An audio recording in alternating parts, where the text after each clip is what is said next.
Hello boys and girls, welcome to a special ChaosNova feature where we read some stories and maybe even let you into some forum content, all in the efforts to spread the word on our GM's fundraiser. Links everywhere around you. And the story I'm reading now is from the upcoming book of Seeker, as in the full book, not just half.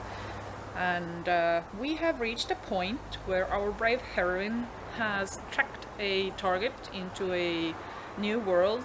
She has managed to land and keep tracking on foot, only to find her prize snatched from her claws. I mean hands.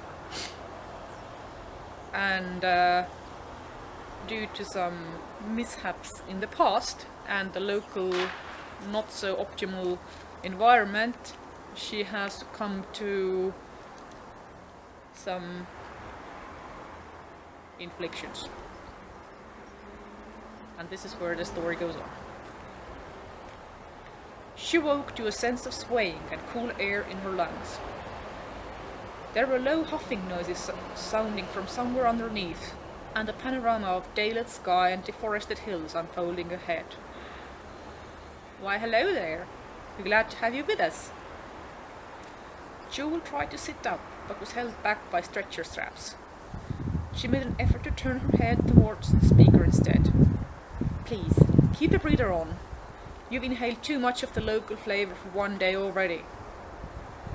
She saw a muscular woman of indeterminate age, lower half of her face hidden behind a filter mask, the upper wrapped in a loose scarf. The woman was casually riding a massive hairless animal with dark purplish hide and large, dumb, bovine eyes.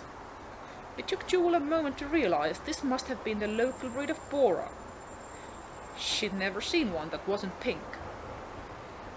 She figured that her stretcher must have been mounted on a similar beast. The Admonet picked up your signal upon entry, but you never contacted the port. When they tried coming, they usually wait for a few hundred kiloseconds before they do. Wrong numbers, scratch that. Got no response from your shuttle either.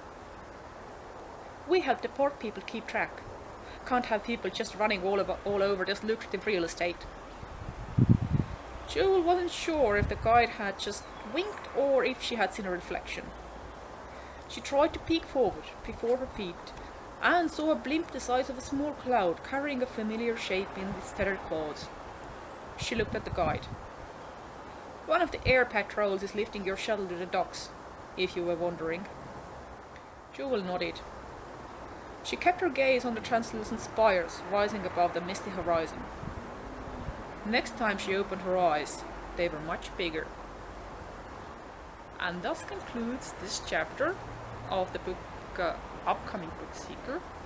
Check out our other videos and possible hangouts and all the links. Thank you very much for listening. Until the next time, bye bye.